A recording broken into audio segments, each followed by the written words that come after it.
What are you the 1% of? I was born with a cardiac rhythm disorder. Normal heart rate for a newborn is like 130 per minute, mine was like 30.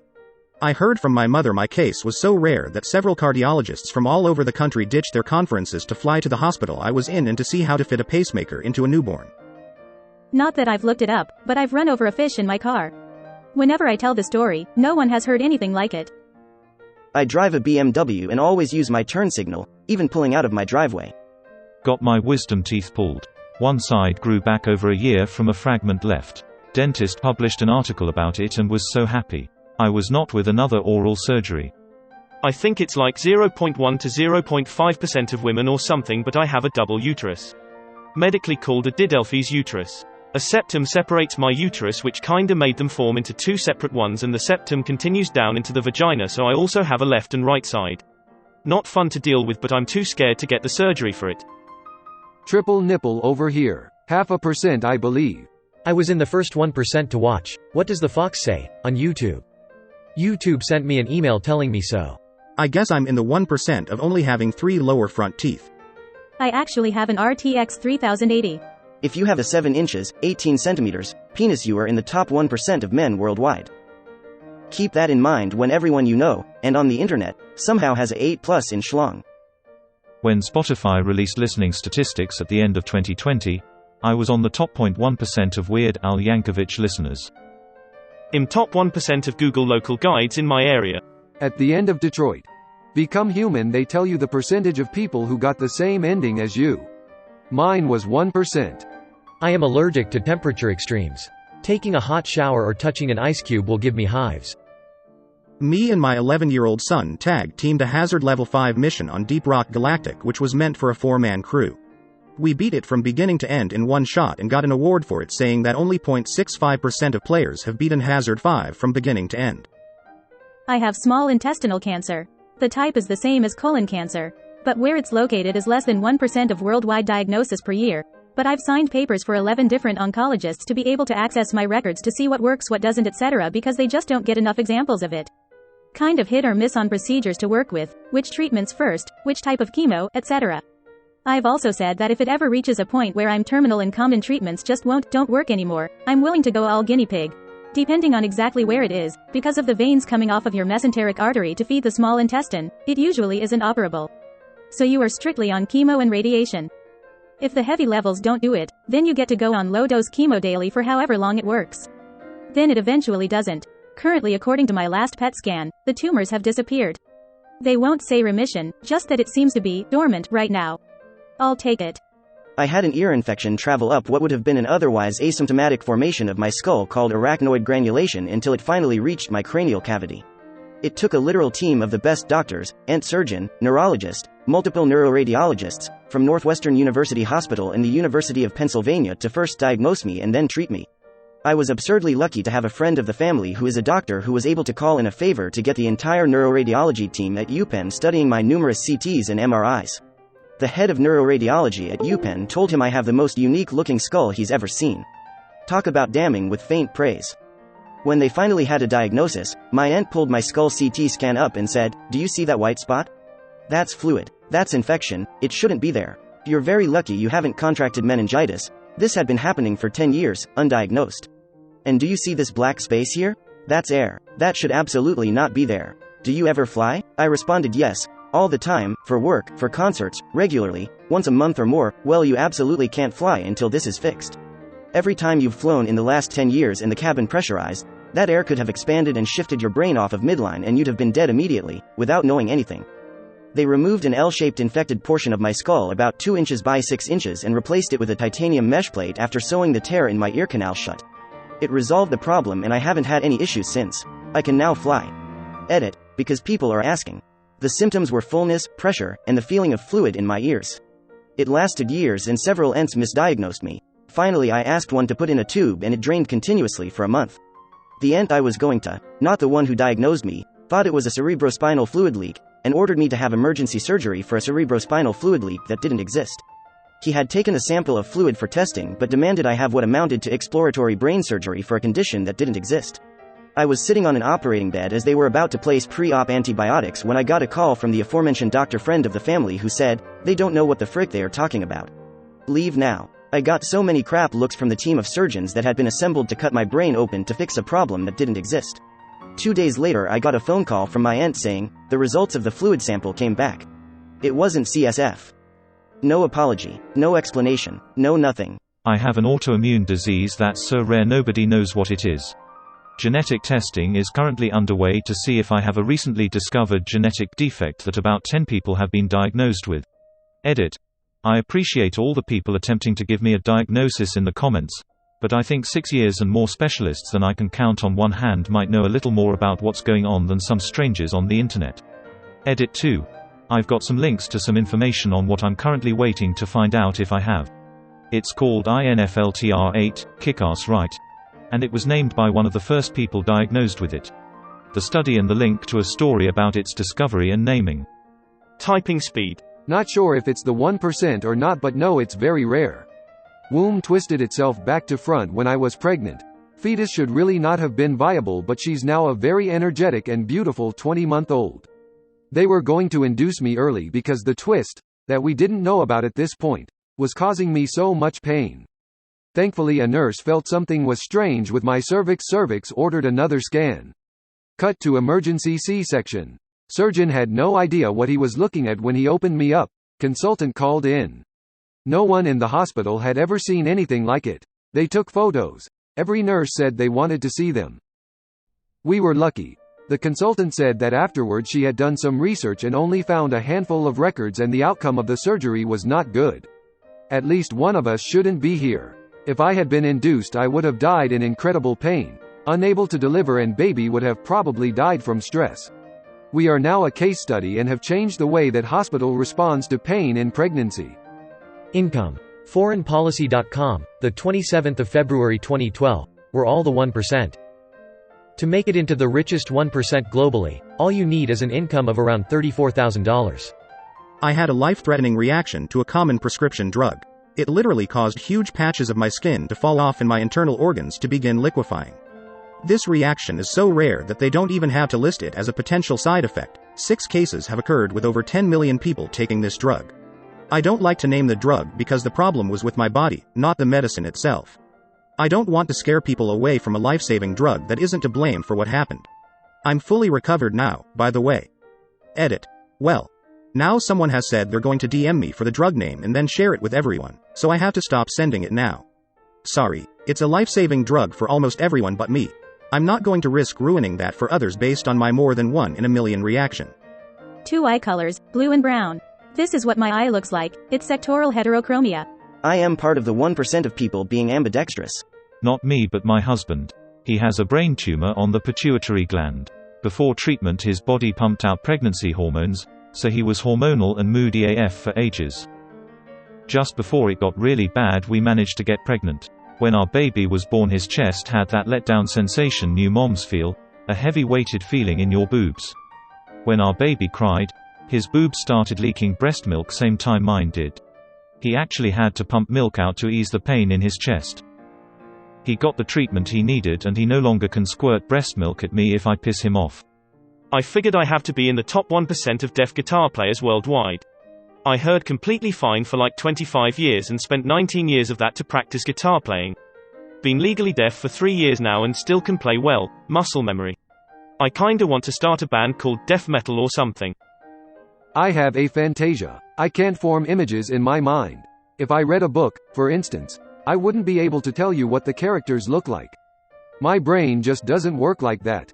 I found out at 30 that other people actually visualize things in their head. I always thought it was kinda like a figure of speech or something. I was addicted to heroin for a decade. I got clean and stayed clean, 5 years later. I've never relapsed and never see it happening. They say 10% of addicts get clean and stay clean. That number has proved to be high, from my personal experience. I've been to 38 funerals in 4 years. None were anything but overdoses. I'm still here. I'm one of the ones who made it out. I was just over 11 pounds at birth, and got stuck mid-breach. Head out. Shoulders wouldn't push through. Doctors decided that cutting me out would take too long at this point and could kill us both, so they pulled me out. In doing so, they tore all that wiring, as it were down my left side of my neck. Unbeknownst to them, what happened was stunted growth of my left arm at an angle pointing almost behind me. They had to operate on my shoulder socket, and my hand had gone full on T-Rex angled, so they broke my wrist and turned it to force it to grow normally. I was in an almost 3/4 torso cast for months as a small kid. Today in my mid-30s, I can't fully outstretch my left arm, maybe a 2/3 road stretch at best. I can't lift it higher than my mid-chest. My wrist is pretty loose. Hey now. So my hand wants to naturally flop forward a lot. I can still move around mostly, but I can't push with my left arm all that much, struggle lifting heavy things, can't push away to the side of me, can't drive manual cars but can drive autos. My arm is also thinner than my right. Due to the muscle development, I had a twitch in a thumb almost like a clock for about 4 years that suddenly stopped. Also have to use my right hand to get my left into the position I want it to be in, because the nerves aren't there to send the signal to move it in certain directions. You normally just move your arms, but I can't, and it's like trying to move a part of you through telepathy. Physio was the only answer, but it barely changed anything after circa 6 months, and I packed that in my early teens because what's the point, etc. It's fricked me up pretty badly mentally, I'd say, even though I'm overall pretty happy. Doesn't affect my work. I can still type, etc., but I get aches on my left shoulder blade and shoulder. I can't do push-ups or pull-ups, so don't go to the gym or do sports as it's an obvious disadvantage, so I'm overweight but not massive. I naturally got bullied at school a hell of a lot. I'm so used to hiding it that it's muscle memory now, even though I'm at the stage of my life where I can say, hey, yeah, this is me. Deal with it. But because I don't work out, I stopped swimming or doing anything with my shirt off in public. I'd say yeah, pretty damn rare case. And I don't even know what the condition is called. I need to see a doctor about it, as this was 80s when I was born and medicine has changed so much. I'm just so used to being this way I've never really pushed to get answers. I've thought about it more since the pandemic, but obviously doctors aren't exactly seeing people right now for non-emergency stuff. Edit. Oh wow, my inbox exploded overnight. Thanks so much everyone for the support, rewards, and helping me see that this isn't actually all that uncommon. I just have a case where it wasn't fixed in time, or more to the point was a direct result of being pulled out and it didn't develop while I was in the womb like some palsy can do. Yes, I've thought of suing over the years. My parents thought the same, but this is the UK and the NHS. My cousin was a nurse at the time and suggested against anything in court because back then the doctors would band together against us, saying it was the right call to be made at the time and circumstances, and that I'm an accident and just had bad luck. I haven't contacted any lawyers about it, ever, but some days I wonder if I should, given the sheer impact on my life physically and mentally due to a bad call by a doctor.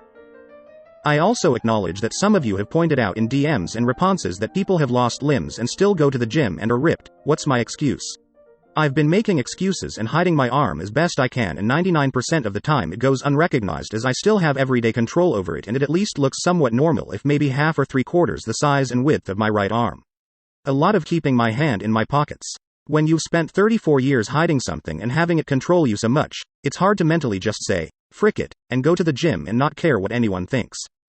People see things differently. If you lost a limb, people will be proud of you for going to the gym and understand. When you have a limb that isn't normal but looks almost normal, you get ridiculed, bullied as a kid and teenager, and even adults will stare and judge you. You don't forget that stuff and it messes with your head, and it's just easier to not show it by going to the gym. I dunno, maybe that's not the case and everyone in a gym is like, frick yeah man, get it, if they saw me trying. But I can barely do curls normally, and struggle with any bar lifting as my wrist doesn't rotate as much as my right, so maintaining a grip can be a bit awkward. Which confuses people because my hand looks normal. I can't do bench presses, can't do pull-ups, can't do push-ups. The strength isn't there, nor are the nerves to actually push my arm away from me. You know when you lift so much you literally can't move your arm? Imagine that, but it happens after a certain point of movement. I can move my arm to X position, but past that, it's literally impossible, as the muscle development and nerves to send the signal are, literally, not there. It's just that when it's not obvious, you either have to tell people straight up or make an excuse. Everything from being scanned at an airport, long-sleeve clothing is slightly too long on my left arm but normal length on my right, being asked to grab that thing off the top shelf as I'm 6'3", so I have to reach up and grab the thing with my right arm, lower it with my shoulder and then grab it with my left as it comes down and looks like I'm gonna drop it. People don't understand. Getting scanned in a T shape. Sir, as I asked, can you put your left arm out please? I can't. Oh. Why not? Sigh, and it makes me emotional on the spot. I dunno, maybe it's all excuses and I need therapy, but seeing a consultant for my options will be a start. Maybe surgery can help, I don't know. I've lived so long with it that it feels weird doing something about it for once instead of hiding it every time I head out the door. I literally pick clothing that makes it easier to hide my arm. Pockets. Long sleeves. I love jackets, of course. I hate summer as it's shorts and t-shirts and it makes it more obvious to me. Top 1% of Pink Floyd listeners on Spotify. I am in the 1% of musicians who actually made a living playing music. Notice I did not say, a good living. Also didn't say, good music. I can spin on my arse really fast, like probably around 20 full rotations in one go. I start standing up, then I put my left hand on the ground and I throw my right leg towards my left. Finally I retract my legs and put my hands on my knees and I go spinning like a motherfucking Beyblade. I've been doing this since I was 3 or 4. I'm in the 1% for people with narcolepsy. I believe it's 0.05% of America and 0.04% for the world. Mauritians living in the UK. We often refer ourselves as Martians.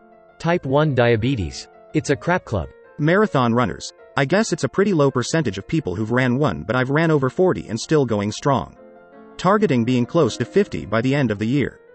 Spades. I am actually in the top 0.06% and used to be number 1 out of 43,000 players. So I'm like one of the top billionaires in the world but in spades skills, so that earns me about $0. I scored a 99 on the ASVAB, which is graded using a percentile system. I am the 7th generation in my family with the same name. At the end of my name I legally have a 7. I finished first in Tetris 99 once. I've died and had 6 wisdom teeth, and ironically those two things are related. For context, my heart stopped during my wisdom teeth extraction surgery. I don't remember for how long, but the anesthesiologist said he had the needle of adrenaline in his hand when my heart started beating again. I remember them waking me up and just saying, "You gave us a little scare there," before putting me back under and completing the surgery.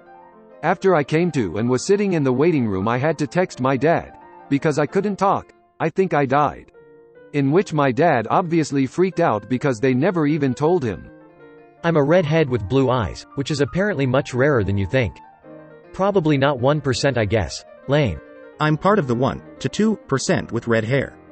Except in my house where I'm part of the 80%. Me and my kids are redheads, my wife is a blonde. Anyone's birthday must be under 1% of the world population. Congrats everyone. Top 0.005% of Simon and Garfunkel listeners on Spotify last year. I'm left-handed and born in February. The 1% who can beat the mobile games. Am 6 feet 8 inches, 203 centimeters tall. I can swallow my tongue. Or rather put my whole tongue in the hole to my nose, where the nose and mouth come together. Apparently my ear doctor said that none of her colleagues believed her when she said she had a patient that could do that, so I had to do it whole she was filming, so she could prove them wrong. Tears of joy. Hilarious to have my doctor shove her iPhone in my mouth face with mask. I own more Bitcoin than 99% of the world population. But then again, you only have to own like $200 in Bitcoin to be in the top 1% of the world population. Haha. I have cerebral palsy. Out of 1,000 babies born, 2 to 4 will have it. Alpha gal allergy. I was bitten by a lone star tick and now I'm allergic to any kind of mammal meat. Most cases last between 6 to 8 months. Mine appears to be permanent after a decade. Skeptical smiley face. I can't even eat something that's been prepped, cooked on the same surface as beef or pork in restaurants. Wait, staff isn't too fond of me, lol.